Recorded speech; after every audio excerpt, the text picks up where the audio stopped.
আর যে সমস্ত মামলা প্রত্যাহারের জন্য বিগত ইন্টারিম সরকারের সময় উদ্যোগ নিয়েছিল, রাজনৈতিক উদ্দেশ্যে হয়রানিমূলক, মিথ্যা এবং বানোয়াট মামলা দিয়েছিল।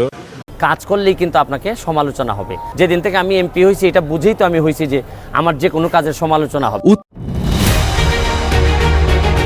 মাত্র 6 দিনের ব্যবধানে বরিশালে আদালত থেকে জামিন পেয়েছেন কার্যক্রম নিষিদ্ধ আওয়ামী লীগের সাবেক 2 এমপি। শুধু তাই নয়, গত এক সপ্তাহে বরিশাল কেন্দ্রীয় কারাগার থেকে মহানগর ছাত্রলীগের সভাপতি সহ অন্তত 3 প্রভাবশালী নেতা জামিনে মুক্তি পেয়েছেন।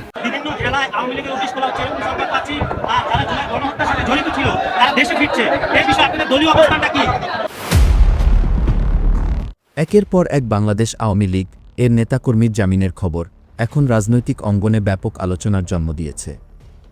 সম্প্রতি স্বরাষ্ট্রমন্ত্রী সালাউদ্দিন আহমেদ জানিয়েছেন, প্রায় 1200-রও বেশি রাজনৈতিক মামলা প্রত্যাহারের উদ্যোগ নেওয়া হয়েছে। এই সিদ্ধান্তকে ঘিরে রাজনৈতিক মহলে তৈরি হয়েছে নানা প্রশ্ন ও বিতর্ক। এদিকে আলোচনায় এসেছে ব্যারিস্টার সাইদুল হক সুমন এর নামও। 1200 মামলার তালিকায় তার নাম উঠেছে বলে গুঞ্জন ছড়িয়েছে। গত কয়েকদিন ধরেই তার জামিনের দাবিতে বিভিন্ন মহলে আলোচনা চলছে। বর্তমানে কারাগারে বন্দী অবস্থায় থেকেই আইনজীবী নির্বাচনী প্রক্রিয়ায় অংশ নিচ্ছেন ব্যারিস্টার সুমন, যা পরিস্থিতিকে আরও নাটকীয় করে তুলেছে। প্রশ্ন উঠছে, আওয়ামী লীগের নেতাদের মামলা কেন প্রত্যাহার করা হচ্ছে? এটি কি রাজনৈতিক সমঝোতার অংশ, নাকি আইনি প্রক্রিয়ার স্বাভাবিক ধাপ? এ বিষয়ে স্বরাষ্ট্রমন্ত্রী কি ব্যাখ্যা দিয়েছেন? সত্যিই কি ব্যারিস্টার সুমন জামিন পাবেন? সব প্রশ্নের বিস্তারিত বিশ্লেষণ জানতে দেখুন ভিডিওর বাকি অংশ। কাজ করলেই কিন্তু আপনাকে সমালোচনা হবে। যেদিন থেকে আমি এমপি হয়েছি এটা বুঝেই তো আমি হয়েছি যে আমার যে কোনো কাজের সমালোচনা হবে। উত্তর আয়ারল্যান্ডের কারাবন্দী নেতা ববি স্যান্ডার্স কিংবা নেলসন ম্যান্ডেলার মতো জেলবন্দী অবস্থায় বিজয়ের কোনো গল্প নয়। তবে তাদের মতোই জেলবন্দী অবস্থায় লড়ছেন ব্যারিস্টার সাইদুল হক সুমন। সমালোচনাটা কি জানেন, এটা আপনাকে আরো সামনের দিকে এগিয়ে নেওয়ার জন্য আমি মনে করি এটাই একটা রসদ।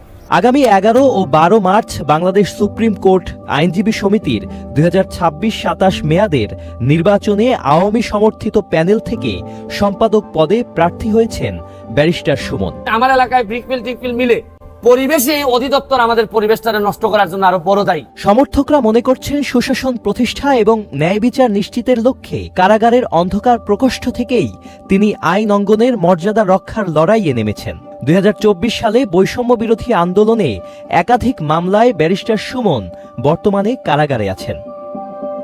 জাতীয় রাজনীতির ইতিহাসে এমন বহু দৃষ্টান্ত আছে, কারাবন্দী অবস্থায় থেকেও প্রার্থীরা নির্বাচনে অংশ নিয়েছেন, কেউ কেউ জয়ীও হয়েছেন। কিন্তু এবার প্রেক্ষাপট আলাদা। জাতীয় সংসদ নয়, বরং নিজের পেশাগত অঙ্গনে আইনজীবী সমিতির নির্বাচনে প্রার্থী হয়েছেন ব্যারিস্টার সাইদুল হক সুমন। যদি মানুষের বিশ্বাস আপনার উপর থাকে আর আপনার মনের মধ্যে যদি পাপ না থাকে, মানুষের জন্য করার যদি স্পৃহা থাকে, টাকা বা কোনো বাধাই কোনো বাধা হয়ে দাঁড়াইতে পারে না। মাত্র 6 দিনের ব্যবধানে বরিশালে আদালত থেকে জামিন পেয়েছেন কার্যক্রম নিষিদ্ধ আওয়ামী লীগের সাবেক 2 এমপি। শুধু তাই নয়, গত এক সপ্তাহে বরিশাল কেন্দ্রীয় কারাগার থেকে মহানগর ছাত্রলীগের সভাপতি সহ অন্তত 3 প্রভাবশালী নেতা জামিনে মুক্তি পেয়েছেন। পাশাপাশি জামিন পেয়েছেন আওয়ামী লীগ সহ দলটির অঙ্গ সহযোগী সংগঠনের আরও অন্তত ডজন খানেক নেতা। বিষয়টি নিয়ে বরিশালের রাজনৈতিক অঙ্গনে শুরু হয়েছে তোলপাড়। সোমবার বরিশালের অতিরিক্ত চিফ মেট্রোপলিটন ম্যাজিস্ট্রেট SM শরীয়তুল্লাহর আদালতে হাজির হয়ে জামিন প্রার্থনা করেন জেলা আওয়ামী লীগের সাধারণ সম্পাদক সাবেক MP Talukdar Mohammad Yunus. White plus pro sensitive square মাঠের বাইরেও তো আমরা এভাবে দেশপ্রেম দেখাতে পারি। আওয়ামী লীগ সরকার পতন এবং মামলার কারণে 5 আগস্টের পর থেকে পলাতক ছিলেন তিনি। হঠাৎ হাজির হয়ে তার এই জামিন আবেদনে তোলপাড় হয়ে ওঠে আদালত প্রাঙ্গণ।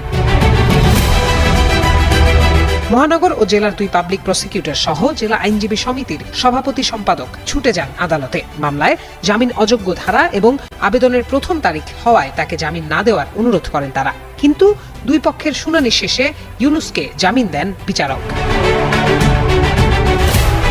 তালুকদার ইউনুসের আইনজীবী আওয়ামী লীগ নেতা কাইয়ুম খান কায়সার বলেন, 2018 সালের তথাকথিত এক ঘটনায় 2024 সালে মামলাটি করা হয়। মামলার সবকিছু বিশ্লেষণ করে বিজ্ঞ বিচারক তাকে পুলিশ প্রতিবেদন দাখিল না হওয়া পর্যন্ত জামিন দিয়েছেন। এখানে আইনের কোনো ব্যত্যয় হয়নি বলে জানান কাইয়ুম।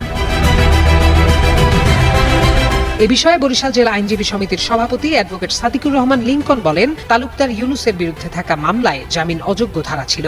সেই কারণ দেখিয়ে তাকে যাতে জামিন দেওয়া না হয় সেজন্য বিচারকের কাছে আবেদন জানানো হলেও আদালত এই আপত্তি আমলে নেননি।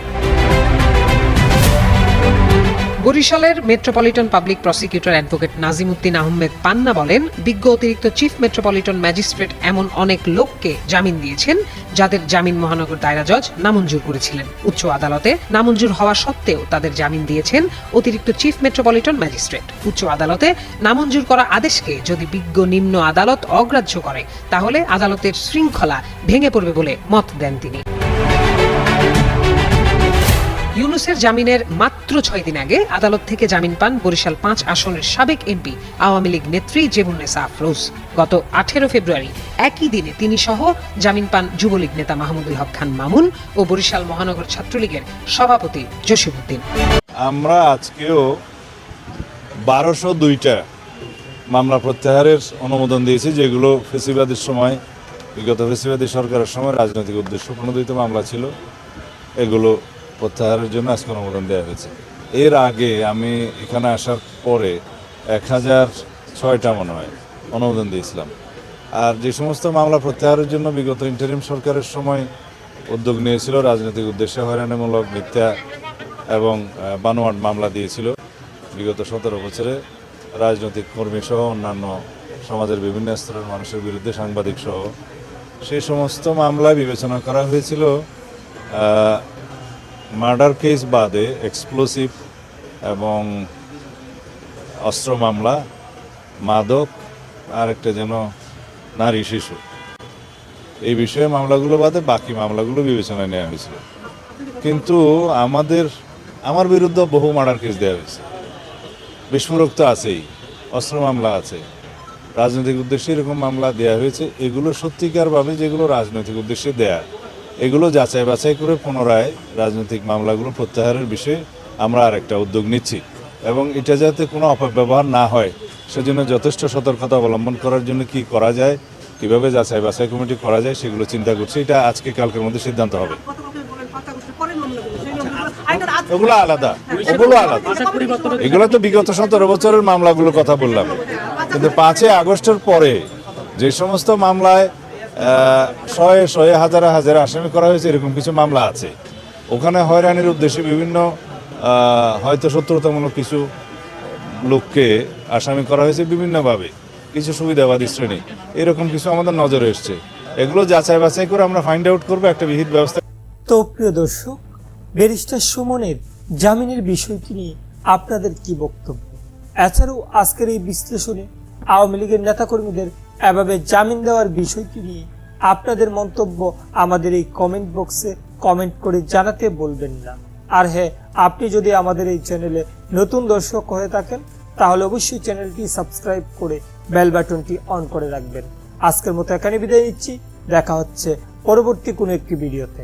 ভালো থাকবেন সবাই, ধন্যবাদ সবাইকে।